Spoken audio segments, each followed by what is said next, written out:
ध्यान और एकाग्रता, ये चल रहा है। इस ग्रंथ का नाम क्या है? ध्यान और एकाग्रता। ध्यान किनके लिए? भगवान के लिए। भगवान के लिए अगर योग करना है, भगवान को भूलना नहीं। भगवान से एक रहने का मतलब क्या? भगवान तुम्हारे मन में हमेशा बसे हुए रहे, भगवान की याद हमेशा आते हुए रहना, समझना। इसका नाम ध्यान है। हमेशा आते हुए रहना तो क्या होगा? आप धीरे धीरे धीरे ध्यान की ओर खींचे जाएंगे। भगवान का ध्यान क्यों करना? हमारे मराठी में तुकाराम महाराज बोले, इंसान को क्या होना? सुख होना, शांति, सुख और आनंद होना। वो सुख, शांति और आनंद कहाँ है? सर्व सुखाचे आगर बाप रखमा देवीवर। मराठी में बोल रहा हूँ ये। सर्व सुखाचे आगर कौन है? सब सुखों का सागर और आगर कौन है? बाप रखमा देवीवर। भगवान की जो शक्ति है रुक्मिणी बाई, जो विठ्ठलेश्वर का नाम है, बाप रुक्मा देवी वर। वर यानी मरद, उनका चौर स्वामी, उसके पास सब सुख है। अगर बहुत बड़ा भंडार है सुख का और शांति। उसको स्मरण करो। सर्व सुखाचे आगर बाप रुक्मा देवी। वो कहाँ रहता है? ईश्वर सर्वभूतेषु हृदयेषु तिष्ठति। गीता बता रहे, भगवान अवतार के बता रहे, वही पढ़ बोलते हैं कि देखो तुम्हारा ईश्वर कहाँ है अर्जुन? तुम्हारे हृदय में है, सब भूतों के हृदय में भरा हुआ है। तुम्हारे सांस को उन्हें चला रहा है, तुम्हारे मन को उन्हें घुमा रहा है, तुम्हारे प्राणों को उन्हें चलाता। तुमको रोजाना बुद्धि देता है विद्या सीखने की और समझने अच्छे बुरे, जो उसके आधार पर तुमको विचार और कल्पनाएं तुम्हारे अंदर आते हैं दिमाग में। अच्छे और बुरे दोनों विचार भी उसी के आधार पर आते। लेकिन तुमको चुनाव करने के लिए बुद्धि दी गई। वो बुद्धि के अंदर पावर ज्यादा है न्याय और अन्याय का। वो पावर तुम्हारी जीवात्मा का है जो अंदर बैठा हुआ, जो ईश्वर के रूप में है। इसको तत्व ज्ञान में जीवात्मा कहते हैं, इसे स्पष्ट कहते हैं। उसको पहले ढूंढो। तुम क्या ढूंढ रहे? सुख के लिए पैसा ढूंढ रहे, वो उसको छोड़ दिए। वो पैसा क्या है? उसकी आंशिक शक्ति है, स्थूल रूप है उसका, सोना चांदी वगैरह, या ऐश्वर्य के रूप है स्थूल रूप। उसका जो सूक्ष्म रूप है, जब उसकी कृपा हो जाती, तुमको बहुत पैसा तुम्हारे तरफ आ जाता, तुम्हें ग्रह बदल जाएंगे, खूब पैसा आ जाएगा, सब कुछ आ जाएगा, सब सुख उसके अंदर है। तुम समझते क्या हो कि बाहर की चीज में सुख है, लेकिन नहीं, वो बाहर की चीज तुमको दुख भी दे सकती है और सुख भी दे सकती है। बाहर के चीजों में पैसे में सुख है बोलते, पैसे से दुख भी है। कितने व्यापारी मर गए पैसे के लिए, लालच में आकर व्यापार करते बढ़ाते बहुत से लोग मर गए, फांसी ले लिए, जहर खा गए, नाना प्रकार के पंचायतें क्यों हुए, उसको हिला कुछ भी समझे। इसलिए क्या कहते, तुमको ध्यान होना। ध्यान अगर पैसे का ही है, व्यापार का ही है, कमाने का ही है, वो ध्यान तुमको उधर ही ले जाता खड्डे में। वो रुक्मा देवी और उसके साथ रखो, उसकी शक्ति है वो महालक्ष्मी, उसके साथ अगर उन्हें रहा तो तुम्हारे पास निकती है। उसका ध्यान नहीं है उन्हें, तुम्हारे पास अगर ध्यान में नहीं आता, उसका ध्यान अगर तुम भूलते हो, तुम्हारे पास लक्ष्मी नहीं ठहरेगी, भाग जाएगी। वो तो उसके पास ही रहेगी हमेशा, उसकी दासी है वो, उसको छोड़ के कहाँ रहती है तुम्हारे पास।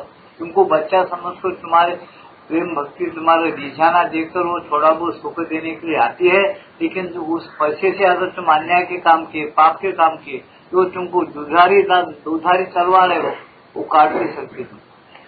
इसलिए कहते क्या, तुम सोच समझकर पहले ध्यान करो।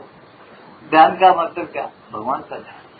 तो ईश्वर सर्वभूतेषु हृदयेषु तिष्ठति भ्रामन् सर्वभूतानि यन्त्रारूढानि माया तमेव शरणं गच्छ सर्वभावेन भाग तत्प्रसादात् परम शांति स्थानम प्राप्ति श्री शाश्वत। उसकी कृपा प्रसाद से तुमको शांति मिलेगी और बराबर तुम्हारे पास जो चीज जरूरत है तुमको वो आ जाएगी। तुम प्रयत्न करो, कर्म करते रहो, आ जाएगी। लेकिन तुम प्रयत्न नहीं करे, कर्म नहीं करे, वो नहीं आएगी। कर्म करो, भगवान का स्मरण करते हो, करो, वो आ जाएगी।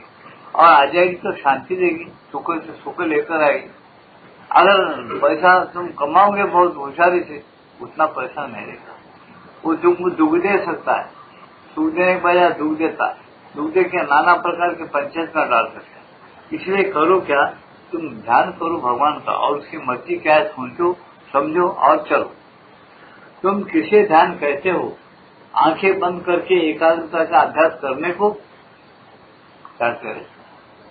तुम ध्यान किसको कहते हो? आंखें बंद करके और एकाग्रता का अभ्यास करने को ध्यान कहते क्या? पर वह तो सच्ची चेतना को नीचे उतार लाने की केवल एक पद्धति है, केवल एक पद्धति है। आंखें बंद करके अपन प्रतीक्षा करना चाहिए, एकाग्रता रहकर सत्य चेतना। सत्य कौन है? भगवान। भगवान की चेतना को अपने अंदर उतार लाने के लिए आंखें बंद करके प्रतीक्षा करना चाहिए। भगवान की चेतना जब अंदर उतर आती है तब तुमको सर्व ज्ञान होना शुरू हो जाता है। ज्ञान होना शुरू हो जाता है। आपको ज्ञान तुम्हारे पास बुद्धि में या मन में नहीं है, स्थिर एकाग्र को। थोड़ा बाहर का ज्ञान आ जाएगा उसके अंदर, लेकिन अंतर का जो ज्ञान है, सर्व ज्ञान, सर्वज्ञता जो है वो भगवान के पास है। वो तुम्हारे अंदर हल्लू पासिंग हो जाता उसके अंदर, जब तुम उसको ग्रहण करके सीख सकते हो।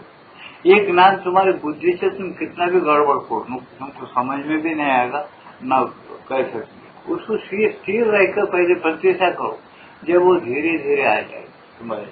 तुम किसे ध्यान कहते हो? आंखें बंद करके एकाग्रता का अभ्यास करने को, पर वह तो सच्ची चेतना को नीचे उतार लाने की केवल एक पद्धति है, केवल एक पद्धति है सच्ची चेतना को नीचे उतारना। माता जी जो है तत्वों के हिसाब से भगवान को बताना चाहते थे, समझाना चाहते थे भगवान क्या है।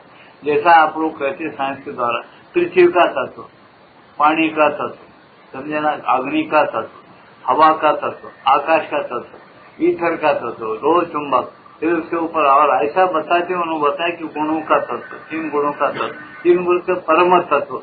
उन्होंने भगवान नहीं बोलते थे। क्यों नहीं बोलते थे? आजकल के लोगों के दिमाग लिखे पड़े लोग भगवान बोलते तो चिढ़ जाते। कुछ लोग भगवान बोलते तो मान भगवान क्या है? इसमें तत्वों के लिहाज से समझाना चाहते थे। जब ये तत्व सब है तो भगवत तत्व क्यों नहीं? भगवत तत्व भी जरूर है, तुम उसको समझ नहीं सकते या पा नहीं सकते, उसका अभ्यास कर नहीं सकते, यह अलग चीज है।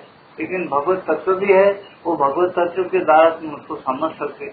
और भगवत तत्व क्या है उसको प्रतीक्षा करके तुम अपने अंदर धीरे धीरे उतारने की, अगर तुम्हारे अंदर एकाग्रता, सिद्धि या प्रेम, भक्ति, अभिश्वास जो भी तुम कह ले सकते कहो, अगर तुम प्रतीक्षा सही है, सत्य के तुमको अगर उसकी गरज है, वो धीरे धीरे तुम्हारे अंदर उतर जाएगा। तुम व्यापार करते हो, पैसा कमाने के लिए कुछ न कुछ पैसा डालकर सामान लेते हो, व्यापार करते हो, दौड़ धूप करते हो, कुछ न कुछ उसमें तुमको फायदा बनता, तुम्हारे घर में पैसा आ जाता है। ऐसा तुम्हारे हृदय में ज्ञान आ जाता है, परमात्मा की शांति आ जाती है। तुम ध्यान करते ना। कुछ भाई लोग हमको, कुछ लोगों का ऐसा प्रश्न है कि भाई सत्संग करने से या कुछ करने से क्या पाता है, क्या मिलता है उसको? बहुत कुछ मिल सकता है, लेने वाला होना बोलते। क्या नहीं मिलता सत्संग करने? सब मिलता है। उसके अंदर प्रतीक्षा करने की शक्ति, सब मिलता है। जो चाहे उसको तो बोला सकता हो, प्रतीक्षा होना उसके अंदर अगर अभिष्टा उसके अंदर स्थिर और शांत है। जिस ध्यान से भगवान मिलता है उस ध्यान से क्या नहीं मिल सकता है? इसे भगवान गीता में बताया कि पहले ध्यान करो। जब तुम मन मनुष्याराम कारणम बंधन उच्च, तुम्हारा बंधन है, मन है तुम्हारा चंचल है, बंदर है, वो बंदर के द्वारा तुमको मोक्ष काम है। बंदरी चाला शुरू कर देता अंदर, फिर साल पे साल करना शुरू करते थे, अभ्यास तो कुछ नहीं करते, फिर क्या पाएंगे आप? अभ्यास करने को पहले सीखो। पहले 4 घंटे 3 घंटे ऐसा बैठो तो सही। 8 घंटे कैसा बैठे मदरसे में? एमए पास हो रहा है, एसएस पास हो रहा है, वजीर आजम का जगह कमा रहा है, और कोई जज की जगह कमाता है, चुपके कमाता क्या? चुपके डिग्रिया मिलती है। आजकल बेईमानी का जमाना है, लाखों रुपए दे तो डिग्रिया भी मिलते होंगे, लेकिन वो काम क्या करता? कुछ नहीं करता। वहां जाके और क्लर्क लोगों को पूछना पड़ता। हमारा अनुभव है, क्लर्क लोगों का अगर बोले नोटिस जो भाई फलाने आदमी को कार्रवाई, क्या नोटिस देना था? अरे आप पैसे देना, तुमको 10-20 रुपये 25 रुपये तुम दो। नहीं साहब जरा बोलना, आप बोले सुन, नया नया आया हूँ मदरसे से पढ़कर, मेरे को लिखने नहीं आता नोटिस, अकल है क्या कुछ बोलने? क्या सीखा उसने? कुछ नहीं सीखा। वो अवला ये पूछा क्या नोटिस सीखा, उसको अकल है? तो कहने का सारण क्या, उन्हें ध्यान नहीं किया है का जैसा जो कानून क्या बोलता है, नोटिस में क्या लिखा, कैसा पढ़ना। किसी पहले क्या करते थे, मुंशी की उम्मीदवारी कराती थी, उम्मीदवारी लफ्ज क्या, उम्मीदवारी है ना, हिस्ट्री एक हाथ के थे। जब उन्हें पक्का होता था तहसील के कानून क्या, अव्वल साहब के कानून क्या, डूम साहब के उसके कानून क्या, सब आपके मदरसे से निकला उसको डॉक्टर मिला कि 10-5 रुपये चलो कुछ जो आता नहीं जाता, इंग्लिश में बात करता और भी टूटा फूटा इंग्लिश, अच्छा इंग्लिश ना मिला तो उसका मुंह सूख जाता बात करने।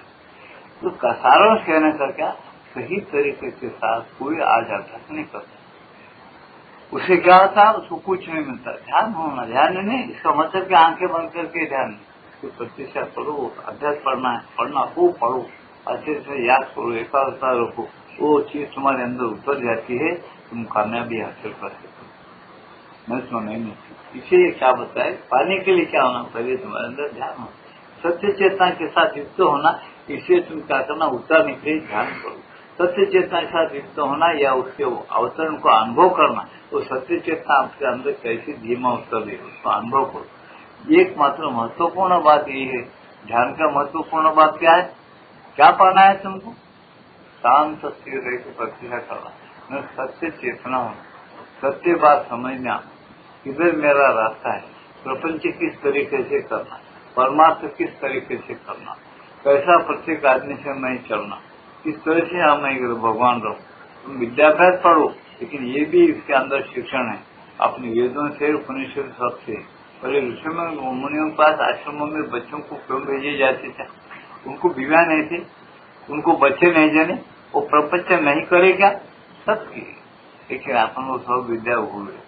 आजकल हम क्या होम डोनेशन देते जाओ बच्चों के साथ, क्या पैदा हो, सब गुंडे पैदा हो, कुछ नहीं, तुम्हारे जाना लेंगे बच्चे, मशीनगंज मठीपुर 950 पे नम्रता नहीं, कुछ भी नहीं, किसी में उद्धटता आ गई, बराबर तुम्हारे की वो विद्या का परिणाम होगा। तो ये क्यों हो रहा है ऐसा, तो सही शिक्षण जो है उसको अपना जो शिक्षण है, वेद उपनिषद क्या बोलता है, थोड़ा थोड़ा गीता है, प्रत्येक घरों में थोड़ा गीता पढ़ना, माई लोग है या कोई उनके बड़े लोग हैं, एक आधा घंटा पौन घंटा गीता के ऊपर समझ देना, उसके बारे में कुछ बातचीत करना, ऐसी चीजें जो है काम क्या थे, भक्ति प्रेम को कुछ बातें बताना, जिससे मनुष्य के अंदर मनुष्यता आ जाए, इंसानियत आ जाए उसके अंदर। ऐसी चीजों का बर्ताव अपन खुद करना, बच्चों को सिखाने का प्रैक्टिस करना, प्रयत्न करना चाहिए, प्रैक्टिस करना खुद, प्रयत्न करना उनके अंदर कैसा उतरना। ये अगर अपन नहीं किए तो क्या होता, अपन अगर नहीं किए तो अपन भी वैसे के वैसे रहते हो, बच्चों के अंदर वही गुण आ जाएंगे, फिर वो बच्चा अपने को सुनेगा नहीं, आगे अपने खबर लेगा, जाओ जाओ जी सब मालूम है, जाओ क्या तुम पालन पोषण करे, बोलो क्या कितने रुपए लगे जी, मेरे 20 साल 25 साल तक पढ़ा हूँ, कितने लगे, चलो मैंने के 10,000 पकड़ो, अभी किसके पास भी डरला मारता हूँ, राखी 10, जाओ तुम्हारे मेरा संबंध क्या बोल, ज्यादा से ज्यादा अच्छा बच्चा है, मैं तो सुनते समझे। बम्बई में देखो, बाप किराया देता बच्चे के पास, बच्चा भी किराया देता बाप के पास, कितने बार था बम्बई कलकत्ता, चलो मेरे साथ बताता हूँ तुमको, कुछ प्रेम नहीं, समझे ना। तो कहने का सारांश क्या, मनुष्यता क्या चीज है, ये सीखकर जब तुम भगवान को ओर जाते, तुमको तक बहुत सुख मिलता। तुम सुख शांति के लिए आए हो ना, तुम सुख शांति के लिए सब रास्ते ढूंढ रहे, तुम्हारे कानून कायदे भी घर के लिए है, बदमनी फैलाने के लिए नहीं है, अमन फैलाने के लिए। अगर बदमनी फैली जा रही है तो कानूनदार समझो या और कोई तुम्हारे बड़े बड़े लोग जो असेंबली में बैठे दिल्ली में, वो समझ लेना, तौबा कर लेना कि अरे बदमनी फैल रही, शर्म की बात है, हमारा जो कुछ हम नाफिज कर रहे सब गलत है, सब बदमनी फैले, यहाँ से वहां तक बैंका जलाए जा रहे, नोटा जलाए जा रहे हैं, घुसखोरी ज्यादा बढ़ गई, सिफारिशखोरी बढ़ गई, कोई ठिकान नहीं, सब बुद्धि का गंडा बढ़ गया, आत्मा तो और दूर रहेगा। गीता साफ कहती है, इंद्रियों से ज्यादा बलवान तुम्हारे शरीर से ज्यादा बलवान इंद्रिया है। शरीर क्या है, चमड़े से मड़ा हुआ है, हड्डी और खून वगैरह, इंद्रिया बलवान है, तो प्रपंच है उसके अंदर, देखने की आंखें होना। इंद्रियों से ज्यादा बलवान कौन है, तुम्हारा मन है, प्राण है, प्राण से बलवान मन है, मन से बलवान कौन है, बुद्धि है, बुद्धि से अति बलवान, अति सूक्ष्म और अति ज्ञानी कौन है, तुम्हारा आत्मा है, जो कि सूक्ष्म है, बुद्धि से परे। उस आत्मा को हिसाब में ले करके तुम व्यक्ति कहलाए जाते हो। तुम व्यक्ति खाली मन प्राण बुद्धि रहने से व्यक्ति कहलाए नहीं जाते। आज किसी आदमी को अगर पूछे कोई आत्मान मिलेगा क्या तुमको, कोई आत्मान नहीं मिलेगा, लाखों में एक भी नहीं मिलेगा आत्मान। श्रीमान मिलेंगे, समझे क्या, बुद्धिमान मिलेंगे। फिर क्या कर रहे अब तुम देखो, बुद्धिमान मिलेंगे, श्रीमान में क्या हो रहा है तुम्हारे सामने, भारत का नक्शा पूरा है, दो टुकड़े होके है और झगड़े चालू है हर देश में हर जगह चालू है। क्या क्यों ऐसा हुआ? हम बड़े बुद्धिमान हैं, हम विद्यावान हैं, बुद्धिमान हैं, पैसा बहुत आ गया, लेकिन तुम्हारे पास आत्मावान नहीं है, आत्मा नहीं है। आत्मा क्या मांगता है तुमसे? सच्चाई मांगता है, ध्यान मांगता है, ठीक ठाक रहो, समता में रहो, समता में देखिए कारोबार उतना ही रहना, ज्यादा बड़ा नहीं, जरूरत से ज्यादा मत बढ़ो, ठीक ठाक रह के प्रपंच करो और परमात्मा क्या चीज है समझो, और वो प्रपंच भगवान से फिट होकर के कैसा तुम यहाँ स्वर्ग का सुख ला सकते हो अपने खुद के अंदर और सब सामूहिक लोगों के अंदर भी कैसा ला सकते, ये सारी चीजें तुमको बताती है आत्मा। भगवान बोलते हैं कि पुरुषोत्तम हूँ मैं, दो पुरुष है क्षर और अक्षर इस दुनिया में रहते हैं, उन दोनों को मैं धारण करता हूँ। दो प्रकृति है परा और अपरा, ये दोनों का नाता क्या होता, ये पांचों का नाता क्या होता, तुमसे उसका नाता किससे है, तुम क्या हो इसमें से, उसको पहचाने, कभी सोचे, कभी गीता पढ़े, हमको क्या मिल रहा है, क्या पा रहे हैं, कहाँ सोचे हैं, कहाँ पढ़े हैं, कहाँ ध्यान किए हैं। ध्यान का मतलब क्या होता, समझ में आता कुछ बोलते हैं, बैठ के पढ़ो और बैठ के ध्यान करो, 1 घंटा 2 घंटे बैठ के ध्यान करो, अपने विचारों को देखो और बिल्कुल पीछे हटकर विचारों के पीछे, जैसा इसमें कहा जा रहा है श्री माता श्री अन्न अपने हाथ में आज स्वर्ग दे दिए किताबों के रूप में, उसको पढ़ो और करो तो समझ में आता है कि क्या चीज है। तुमको समझने वाले ये वाले तुमको बोलते नहीं क्या पाए हो, पाले हो तुमको, बोले तो समझ नहीं सकता आदमी, समझने की बात तो अनुभव करके समझने की बात कुछ है। कुछ चीजें ऐसे है कि अनुभव होता दिखता नहीं, कुछ चीजें अनुभव होता बोलने से, फिर अनुभव कर सकता वो आदमी उस रास्ते पर गया था अनुभव। हवा नहीं दिख रही तुम, दिख रही नहीं, गर्मी बहुत है, तुम गर्मी दिख रही क्या? गर्मी नहीं दिख रही, गर्मी होती है तुम हवा लगा रहे उसको मार के ठंडा, मीठा कोई चीज दिख रही था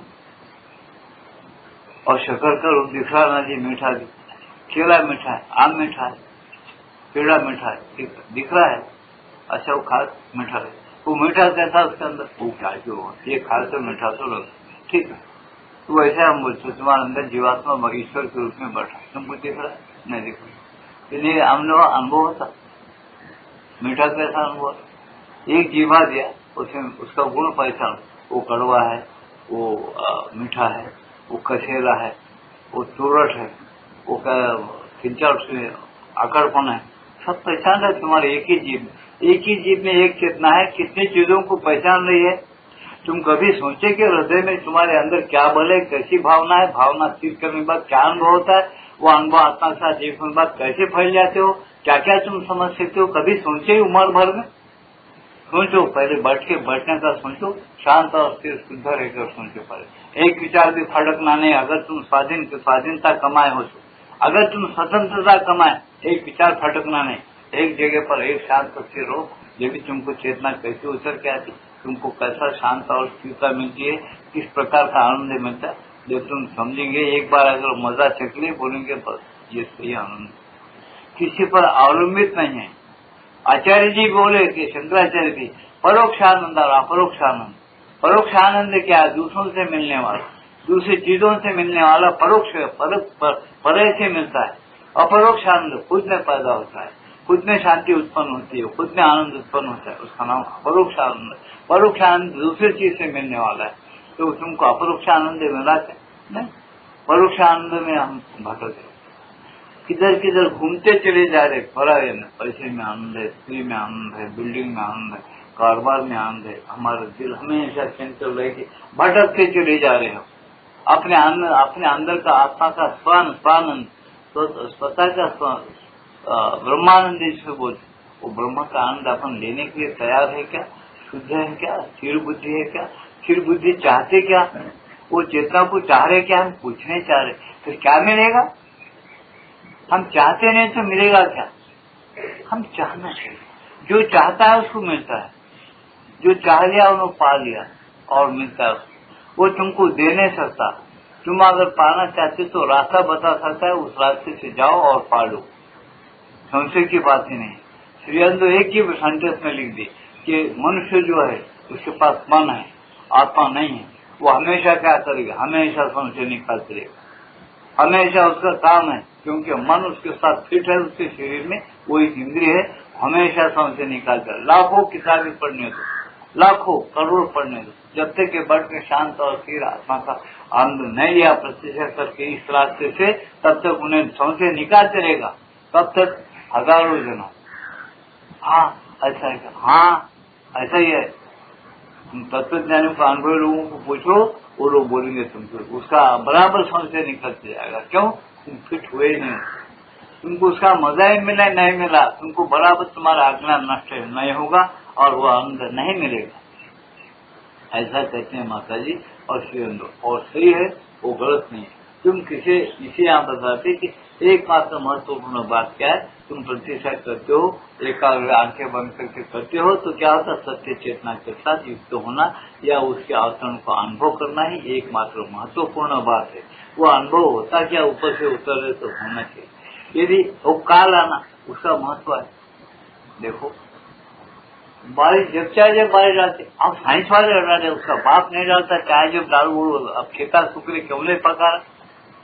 हम बोलते तो 3 साल से पड़ते हैं, वो मारी सीट में हुई है, तहसील नहीं वसूल रहा, जबरदस्ती करते दिखा रहे बन रहे, तो क्यों नहीं बारिश गिरा रहा? मौसम के पहले मौसम के साथ बारिश होना, मौसम के साथ जैसा ऊपर से बारिश आता है, मौसम बनते बादल बन जाते उसकी हवा भी नेचर के साथ ठंडी रहती है, तो वो बारिश जब गिरता है तो कैसा पैदावार होता है, लहरी मारते हो, कैसा नेचर रखा है भगवान ने। इसलिए लवर नेचर, हियर नेचर, दो नेचर रखे, इसलिए परा प्रकृति और अपरा प्रकृति दो है।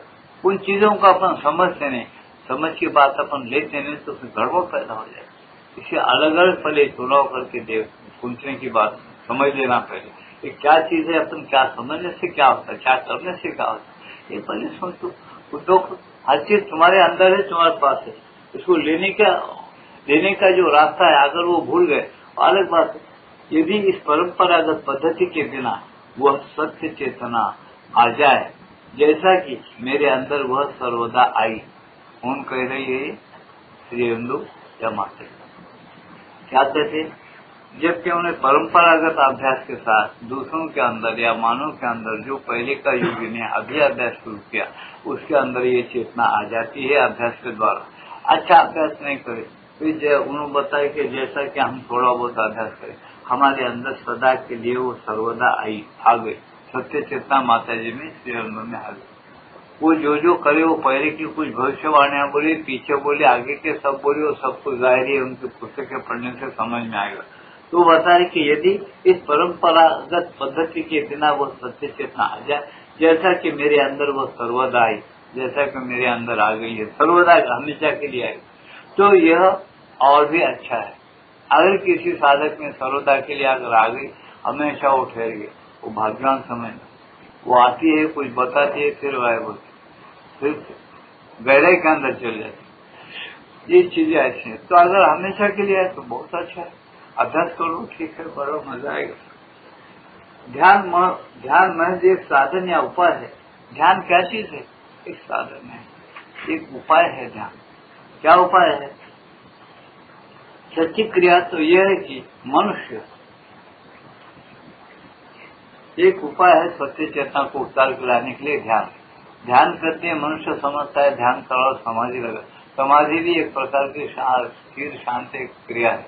समाधि के अंदर उसको क्या मिलता है? तो कुछ लोग तो ये बोलते कुछ नहीं मिलता, वहां क्या रहता? समाधि शून्य, शुरू है स्वरूप शून्य में पर में वह समाधि, शून्य के नजदीक जाकर बैठना ही उसका नाम समाधि है। उसका अर्थ है स्वरूप शून्य में पर एवं समाधि, अरे शून्य जहाँ है वहां जाकर बैठना, उसको अनुभव करना, उसका नाम समाधि। समझ रहे ना? शून्य में क्या मिलता? तुम नहीं जाते, क्या मिलता? शून्य, एक शांति मिलती, एक सुकून, एक विश्रांति मिलती तुम्हारे जड़ शरीर को। दूसरे दिन काम करने के लिए तुम तैयार हो जाते, इतना ही है। कुछ नई चीज मिली, वही शरीर है पहले, लेकिन थोड़ी विश्रांति मिली, दूसरे दिन काम करते। रोज तुमको पंच पकवान खिलाए और नींद नहीं जानी चाहिए, तुम नहीं उठेंगे 3 दिन के बाद। आज तुमको उठो ही काम, रात को रेडियो बजाए, शादी थी बजा बाजा, इधर बाजा, 2-4 शादियां हमारे घर पर, वो भूंगे बड़ा लगा, नींद ही नहीं आ रहा। पहले मेरे को नींद नहीं आती, अब फिर भी नींद। 2-3 दिनों में नींद नहीं है, कुछ नहीं, खाना भी नहीं जा रहा, क्यों? विश्रांति नहीं मिली तो नहीं चलता। तो वो विश्रांति और एक परम शांति की विश्रांति मिले और अंदर चले गया, वो विश्रांति मिलती है, वो छोड़ना नहीं चाहता। वो बोलता है कि दुनिया एक तरफ और मैं एक तरफ बोले। वो परम शांति क्या मामूली समझ रहे, मामूली सुख है समझ रहे, क्या उसका चस्का लगा तो आदमी उजड़ जाता है। अपने व्यवस्था छोड़िए, बड़े बड़े संत लोग महात्मा लोग गरज नहीं रखे हमारे लिए जो योगी सर्वभूतो हितो रता, गीता के अंदर शुरू, वो अपने लिए नहीं जीता, दूसरों के लिए जीता है, समझा। योगी सर्वहित भूतो हितो रता, सर्वभूतों के हित के लिए वो जीता है, भगवान साथ एक रहता है। कितना उपकार है उसका, वो समझता है आदमी, कुछ नहीं समझता, उसको समझ नहीं आई, अज्ञान में डूबा हो, क्या मटे समझता हूँ। तो कहने का सारांश क्या यहाँ बता रहे कि बाबा ये तुम खाली उपाय है, ये खाली ध्यान करना, ये कोई सिद्धि नहीं है। कोई अगर समाधि लगाया तुम गफलत में नहीं रहना कि उन्हें बड़ा बहुत बड़ा सिद्धवान होगा। वो समाधि तो 8 अक्षर में से, समझे क्या? उन्होंने बताया कि यम नियम आसन प्राणायाम प्रत्याहार ध्यान धारणा और समाधि, समाधि 8वां अंग है उसका, अंग के परे चले जाना है उसको, अतीत हो जाने का है। अतीत के बाद उसके पास जो परम पुरुषोत्तम का जो ज्ञान मिलेगा, उसके साथ एकता रहकर जो उसकी दिव्य शक्ति दिव्य ज्ञान लाएगा, उससे कुछ काम चलता है, विश्व में कुछ बदल आ सकता है। आज के विश्व में बदल इंसान नहीं लाता, माता जी श्रीअंदो ला रहे हैं, वो किनको मालूम जो उनका ध्यान करते हैं, जो ये ध्यान जो वेदों से उपनिषदों से लिखा हुआ जो ध्यान है, जो लोग ये करते हैं ध्यान, जिन लोगों की दृष्टि खुल गई है, वो लोग बराबर जानते हैं कि क्या काम चल रहा है, किधर होता है, क्या काम होता है। सामूहिक से गर्ज है उनको, व्यक्तिगत का कोई गर्ज नहीं, भगवान को छोड़ते हैं, वो भगवान की मर्जी जैसा होने, उसकी मर्जी के अनुसार ऐसा चलता है। तो कहने का सारांश क्या बताए यहाँ, देखो भाई ये सच्ची क्रिया तो यह है कि मनुष्य जब चलता फिरता कार्य करता या बातचीत करता हो तो भी प्रार्थना के भाव में बना रहे, साधना के भाव में पूर्ण बना रहता। सच्ची क्रिया क्या है? चलता फिरता बात करता सब करता, सच्ची क्रिया क्या? साधना के भाव में, साधना करने के लिए भगवान के लिए। श्रीअंदो बोलते भगवान को क्यों पाना है? भगवान के लिए पाना है। अरे आज ऐसा बताए भगवान के लिए, भगवान को करो, भगवान को क्या जरूरत? भगवान तो कुछ नहीं होना। तो श्रीअंदो बोले भगवान को कुछ होना या नहीं होना हमको मालूम है। भगवान विश्व उत्पन्न किया है, कैसे लिए किया है? एकाकी न रमते बहुश्याम प्रजा से उपनिषदों का शब्द है, वाक्य। तो वो पैदा किया है, खेल कर रहा है, उसके खेल में जो शरीक होना है वो चाहता है, मेरे खेल में शरीक होना, मेरे साथ एक रहना है, मेरी मर्जी को बचाना और खेल करना चाहता है। वो कहा यही खेल करना है, लेकिन ये क्यों नहीं समझता, ये अज्ञान में डूबा है, वो भावना वो नहीं रखता हूँ, वो भाव भूल ही गया उन्होंने बोलता है कि क्या है, क्या का खेल क्या है, आज तो कल नहीं आपने जाते। वो बाबा क्षर पुरुष क्यों बोला गया? वो बदलते रहने वाला है। अक्षर पुरुष क्यों बोला गया है? तुम्हारे अंदर एक ऐसी चेतना जो बदलती है, उसके साथ फिट हो जाओ, एक हो जाओ ध्यान के द्वारा। हमको मालूम नहीं, मालूम कर लो, यही है वो, कहीं भी नहीं। उच्चम पुरुष अलग है, 15 अध्याय पढ़ो गीता का, जिसको समझ नहीं आया घरों में जाके अध्याय पढ़ो 15वां निकाल के, कोई भाई लाइट कर लो उसको ट्यूबलाइट, तो समझे ना। 15 अध्याय गीता का पढ़ो, उसमें बताओ ना क्षर पुरुष अक्षर पुरुष उत्तम पुरुष। क्षर पुरुष अक्षर पुरुष उत्तम पुरुष क्या है, परा प्रकृति क्या है, अपरा प्रकृति क्या है, उसका जरा नाता लगाओ, उसके लिए अध्ययन करो। उसके बाद अपन कौन है, उसमें से परा है अपरा है, अपन कहाँ बैठे फिरो, क्या अपन अपरा में है या परा में है, कौन से लक्षण अपने अंदर है, या किस लक्षणों से अपना मन या बुद्धि युक्त है, उसको सारा सोचो समझो और चलो। वो क्या मामूली बात है, मैं बोल रहा हूँ बच्चों के समझ में आए जैसा पढ़ के देखो।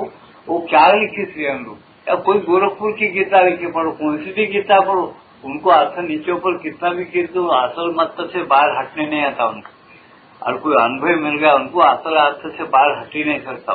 कितना भी पढ़ा लिखा उनको संस्कृत खाली बोलने वाले से कुछ नहीं होता, अनुभव आदमी ये चीज उसको हटने नहीं देता, यही माने होते बोलता हूँ ऐसा। तो सारांश क्या उसका कि देखो अगर तुमको आनंद उठाना है तो मेरे साथ एक रहते खेल कर आनंद उठाओगे, मेरे को छोड़ करके उठाएंगे, और भगवान तुम्हारे से हम पैसा उठाना, तुम तो 3 गुण की माया से, आप वही इसीलिए करो। खेल बोल तो 3 गुण की माया रहते वो खेल होता। ये छोटा बच्चा पैदा होते छोटा पैदा होता, और बड़ा बनते बनते विद्या बुद्धि भी बड़ी बनती जाती, उसके लिए शिक्षण देना पड़ता, उसके बाद बड़ा बन जाता। वो वायसराय की भी नौकरी मिलती, हुजूर भी मिलेगा, बादशाह भी मिलेगा। तो करके नहीं पैदा किया उसको, वो बढ़ते हुए जाओ। इसी विकास, आध्यात्मिक विकास बाद पहले श्री अरविंदो ने गाया 1872 ईस्वी से लेकर 1972 ईस्वी के अंदर। 1872 ईस्वी को छोड़ करके कितने सालों के बाद आध्यात्मिक विकास का शब्द आया, जरा ढूंढ के निकालो बोलते हैं पढ़ने वालों। इतने सालों के बाद आध्यात्मिक विकासवाद आया है पुस्तकों में। यूनो है कि आध्यात्मिक विकासवाद पहला नंबर उन्होंने उच्चार किया उसका, आध्यात्मिक विकासवाद। नहीं तो आध्यात्म का विकासवाद कोई भी शब्द उच्चार ही नहीं कर सकता, क्योंकि आध्यात्म बोलती जीवात्मा को कैसे, और जीवात्मा का विकास क्या होने का है बोलते। कुछ फिलॉसफी ऐसे है कि जीवात्मा ही है, अमर है, उसको जन्म नहीं है, मरण नहीं है, वो तो ब्रह्मरूप है, उसका विकास क्या होने का है। किताबों में लिखे तो तोता पड़े जैसा पढ़ दे। अरे वो जीवात्मा कौन है, वो हमें है। अगर कोई आगे हटा हुआ रहे तो बोल सकता हूँ, कम पड़ा हुआ है तो वो भी नहीं बोल। अरे है जीवात्मा, उससे आपने क्या करना है, अंदर है, उसको कोई नहीं। तो 4 दिन का खेले होता जाता, फिर किसको मालूम क्या होता। अपन ज्यादा डोंगाल में नहीं जाते, आपने कितना बस मातापति का ज्ञान करको, ध्यान करको, और नहीं तो प्रपंच बढ़ाना करको, आध्यात्म जीवन लाना करको, ये सब भानगढ़ न कोई इतना बस है। इधर का जीवन रहेगा इधर रहना, इधर के जाते उधर रहते तुम ही बोल रहे, चौराक्षर हमेशा रहते और उत्तम पुर के रहता, फिर क्या को ये बात हो सकता है, लेकिन मूर्खों का बात है। इससे ज्ञान होने वाला नहीं, ये बात करने से फायदा भी नहीं। ये बात तो कोई झाड़ू मारने वाली कोई, जो होना है होता, उसका मतलब भी ये हुआ तो क्या पाया जैसा होता, कुछ भी नहीं पाया जैसा। खेल तो मरने वाला है, अक्षर तो कभी जाने वाला नहीं, बदलने वाला। उत्तम तो हमेशा दोनों को धारण करके रहता है, उसका खेल ही रहा, तुमको पाने का क्या, करने का क्या, ये बात नहीं हो सकती, ये कोई जवाब नहीं हो सकता। समझे, ये अज्ञान की दशा है।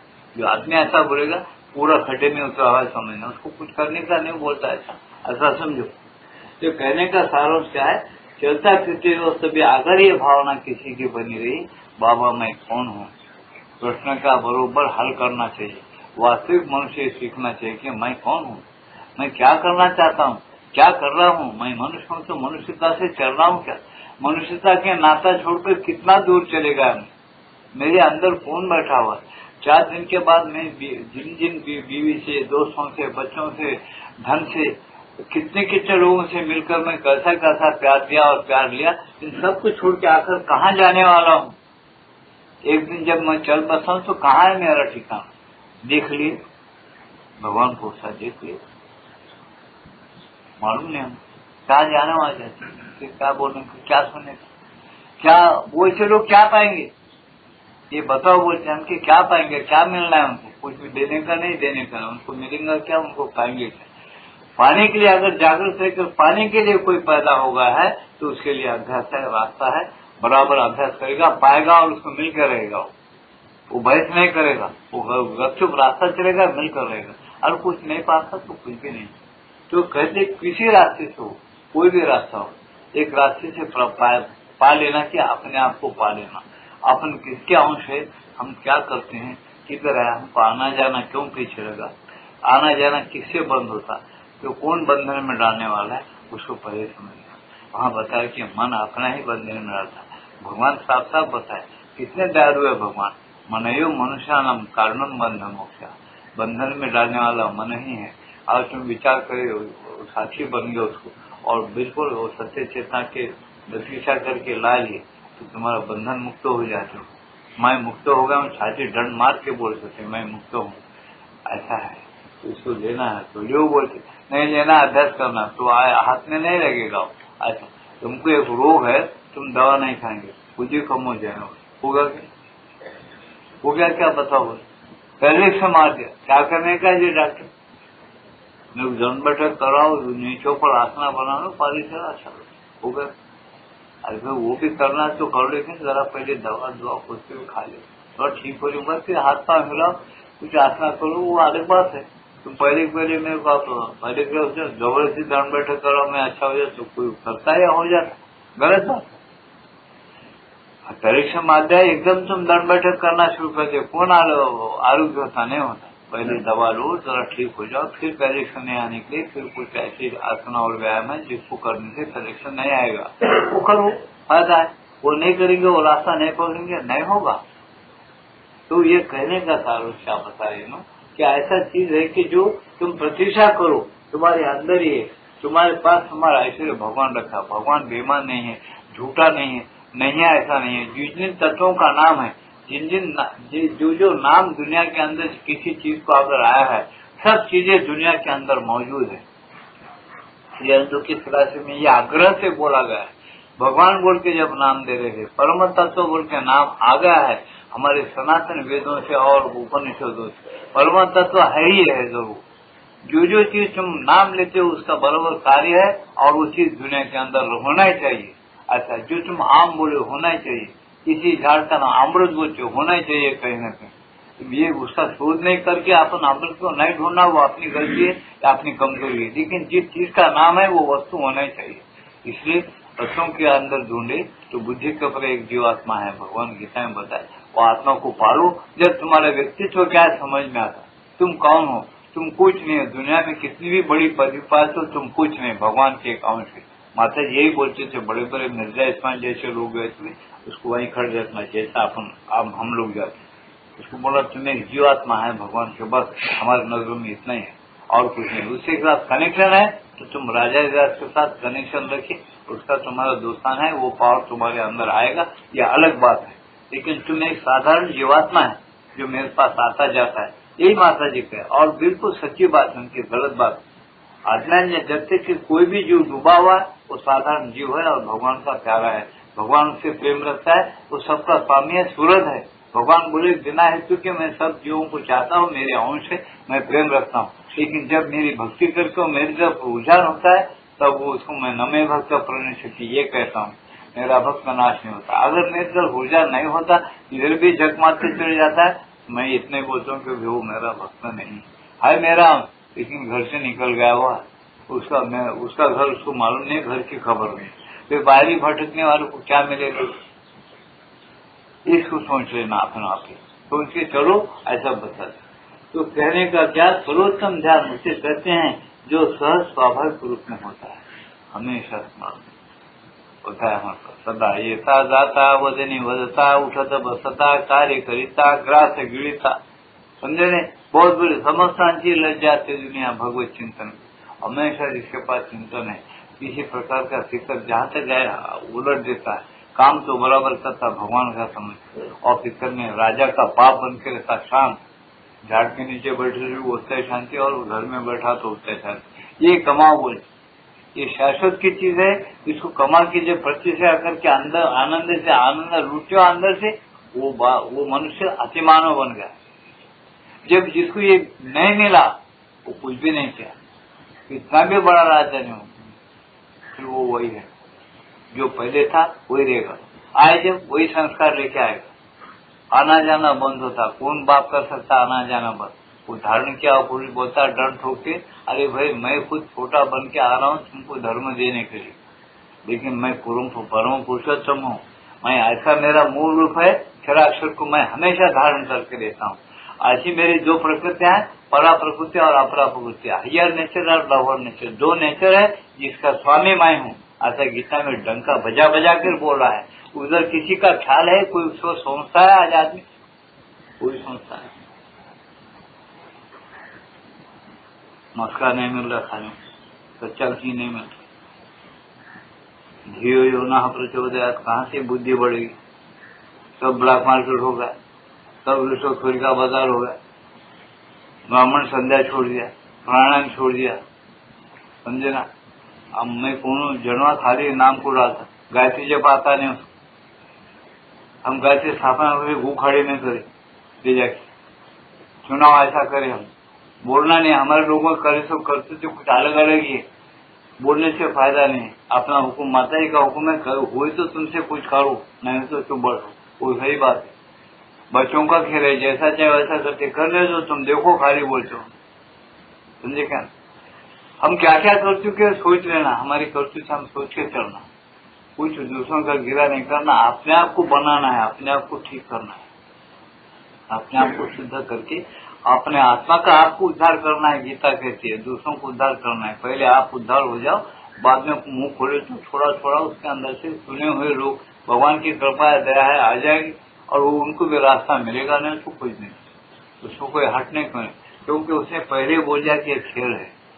खेल जब समेटना चाहता वो स्वामी ही समेटता, स्वामी के खिलाफ कोई मोक्ष को जा नहीं सकता। पुरुषोत्तम है ये, वो पुरुषोत्तम के खिलाफ कौन मोक्ष को जाएगा? कितने दिन जाएगा मोक्ष? जाए तो भी उसको आना पड़ता, बाहर आना पड़ता। ऐसा अरे आप क्या पढ़ रहे हैं अपने को आगे? अब सोचिए, ध्यान की पद्धति का चुनाव, ध्यान की पद्धति का चुनाव क्या है बता रहे थे इंदौर माता। कठिनाई यह है कि विभिन्न अधिकारी पुरुष भिन्न भिन्न प्रकार से ध्यान करने की बात कहते हैं और उनमें ऊपर से देखने में एक विरोध सा दिखाई देता है। कभी कभी तो यह कहा जाता है कि ध्यान करते समय किसी एक ही विषय पर केंद्रीकृत होकर लगातार चिंतन करते रहना चाहिए। कभी कभी तो ये कहा जाता है कि ध्यान करते समय किसी एक ही विषय पर केंद्रीकृत होकर लगातार चिंतन करते रहना चाहिए। लगातार चिंतन करते ना, ऐसा कहते हैं। भिन्न प्रकार के ध्यान है, अलग अलग ध्यान, जिनको जिनको जैसा मालूम होता है ऐसा ध्यान करते हैं। लेकिन बताते कभी कभी तो ये कहा जाता है कि ध्यान करते समय किसी एक ही विषय पर केंद्रीकृत होकर लगातार चिंतन करते रहना चाहिए। ऐसा कुछ लोग करते, एक ही विषय पर चिंतन करना पड़ता है। फिर कभी कभी ये कहा जाता है कि किसी एक ही मूर्ति शब्द या भावना पर मन को एकांतिक भाव से एकाग्र कर देना चाहिए। एकांतिक भाव से किसी शब्द पर, किसी मूर्ति पर मन को एकाग्र कर देना चाहिए। जो ध्यान की अपेक्षा कहीं अधिक स्थिर मनोनिवेश निधि ध्यान होता है। ध्यान से ज्यादा मन का स्थिर करना और मन उसके अंदर प्रवेश करना, मूर्ति या शब्दों के अर्थ में प्रवेश करना बनता है, ऐसा बता है। ऐसे ध्यान के प्रकार है, मूर्ति पर स्थिर करना, किसी श्लोक पर स्थिर करना, किसी अर्थ पर स्थिर करना, या एकाग्रता से ध्यान करना, हृदय, ऐसे बहुत सी चीजें ध्यान के पॉइंट निकाले। गोरखपुर के योगांत में देखो कई प्रकार के ध्यान बने। किधर से भी कहने का कारण तुम्हारा मन एकाग्र हो जाए, शुद्ध हो जाए, भटकना बंद कर दे, ये होना उसका उद्देश्य है। ये अब हम बता देंगे। फिर कभी कभी ये कहा जाता है कि किसी एक, अच्छा ये तो हो गया, इनके अलावा भी अन्य पद्धतियां हैं और इन दोनों में से या दूसरी अन्य पद्धतियों में से किसी एक का चुनाव इस बात पर निर्भर करता है कि हम अपने दृष्टिकोण में योग का उद्देश्य क्या मानते हैं। क्या बता रहे हैं? अन्य पद्धतियां भी है ध्यान करने के, एकाग्र होने के, परंतु यहाँ क्या बता रहे, तुम किस उद्देश्य से ध्यान करते हो। एक उद्देश्य रहता है, मेरे को मोक्ष मिलना या स्थिर होना या मुझे भगवान मिलना या मुझे फलाना मंत्र याद होना चाहिए या फलानी शक्ति को मैं चाहता हूँ या मुझे धन होना चाहिए या मुझे विद्या पढ़ने का बोल के कोई ध्यान कराता है, तो स्थिर मन होने के बाद विद्या में लगाया वो मन को जल्दी विद्या पढ़ लेता है। तो ऐसा उद्देश्य क्या है तुम्हारा? ऐसा उद्देश्य रखकर भी कुछ लोग ध्यान करते हैं। तो ध्यान करने से एकाग्र चित्त से तुम कुछ भी कर तो कामयाब हो जाते हो। का चुनाव इस बात पर निर्भर करता है कि हम अपने दृष्टिकोण में योग का उद्देश्य क्या मानते हैं, इस पर भी निर्भर करता है ध्यान। ये बताइए आगे क्या कहते हैं। अभी हम लोगों के पास चिंतनशील मन ही एक ऐसा साधन है जिससे हम अपनी आंतरिक सत्ता को जानबूझकर सुसंगठित कर सकते हैं। आंतरिक सत्ता अपने प्राण की वासना, शरीर की वासनाएं, मन की वासनाएं, बुद्धि के अन्याय के कुछ विचार, इसको अपन सुसंगठित करके एकाग्र कर सकते। ऐसा अपने पास एक मन है, चिंतनशील मन है, उस मन के द्वारा तुम ऐसा कर सकते हो। तुम अगर विचार करें कि भाई अपना मन भटकता है, उसको क्या करना, तो अपने प्राणों के वासनाओं को और अपने शरीर के अंदर के जो आलस्यता, विमूढ़ता, सब माता पुस्तक में लिखा है। शरीर के दुर्गुण क्या है, प्राण के लक्षण क्या है, मन के लक्षण क्या है, लिखा हुआ है। और इतना स्पष्ट है माता पुस्तक में, एक एक लक्षण तुम हमेशा के लिए त्याग दिए तो उसके बदले में तुमको क्या मिलता है, ये भी लिखा हुआ है। माता पुस्तक पढ़ के देखिए, उसमें लिखा क्या मिलता है, क्या पा सकते हो आप, उसके अंदर है। माता पुस्तक में प्राणों के वासना त्यागने के बाद क्या मिलता है, शरीर की मूर्खता छोड़ने के बाद क्या मिलता है, मन के विचारों को छोड़ने के बाद क्या मिलता है, बुद्धि स्थिर होकर समर्पण भाव होने के बाद क्या मिलता है, सारी चीजों को क्या है बराबर उसमें डिटेल दिए हैं कि अगर वो चीज तुमको मिल रही है, तुम्हारा ध्यान बराबर ठीक है। उसमें जो कुछ आंशिक भी अगर तुमको अनुभव हो रहा है तो ठीक है। तो ऐसे इसलिए बताया कि अभी हम लोगों के पास चिंतनशील मन ही एक ऐसा साधन है जिसमें हम अपनी आंतरिक सत्ता को जानबूझकर सुसंगठित कर सकते हैं। परंतु अधिकांश मनुष्यों में भावनाओं, इंद्रियों, बोधों और संस्कारों की एक निश्चित धारा रहती है और इसे ही वे अपना चिंतन समझते हैं और तात्कालिक उद्देश्यों और उपयोगों के वेग के दबाव के अधीन ये भावनाएं, बोध तथा संस्कार अपने आप को व्यवस्थित करते हैं। बस यहाँ क्या कह रहे, प्रत्येक मनुष्य के पास एक चिंतनशील मन है, लेकिन जब चिंतन करना चाहता है वो संस्कार के वे एक ऐसा बताया, देखो छोटे छोटे उदाहरण देता हूँ। ये बच्चों को लेकर इसका बाप बाहर जा रहा है, एक खड्डा है, अरे वो पानी भरा खड्डा, उसमें पाँव मत रख, छोटा खड्डा है, बाजू से चल, न तो उसमें पाँव रखेगा तो गिरेगा। उसके मन को बाप ने क्या क्या कर दिया, उसका मन व्यवस्थित होगा, उसके मन में मानो उसमें पैर नहीं रहना, बाजू से जाने में अच्छा। या खुद बड़ा आदमी भी चलते रहा, बीच में खड्डा आ गया, अरे खड्डा बाजू से जाएगा, या तो खड्डे पर से पार करने के लिए धीमा पैर टिका के दूसरे तरफ पैर रखेगा। एक मन जो है अपने पास व्यवस्था के साथ शरीर को रखने के लिए, प्राणों को भी व्यवस्था साथ, प्राणों की वासनाओं को व्यवस्था के साथ रखने के लिए, बुद्धि को भी व्यवस्था के साथ रखने के लिए, ऐसे विचार करने पर मनुष्य के पास बुद्धि मिलती है। चोर भी अगर चोरी करता है तो उसके अंदर एक व्यवस्था होती है, कब जाना, कितने लोग मिलके जाना, किसके पास चोरी करने से लाभ है, सब समझता है। समझ के एक व्यवस्था के साथ चोरी करके डरला मारता, खून करता, कुछ भी करता, लेकिन वो कामयाब होने की कोशिश करता है। ऐसा चिंतनशील जो मन है ना, ये काम कराता उससे, उसको ग्रहण करता है मनुष्य और वो काम करता है।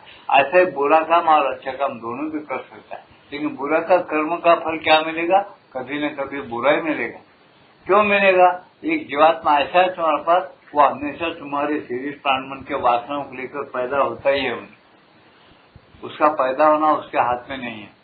क्यों नहीं है, वासना, प्राण की वासना, मन की वासना, बुद्धि का न्याय की जो विचार है वो तुम्हारे वो स्वाधीन में आ गए क्या, तुम बिना विचार के रह सकते क्या, नहीं।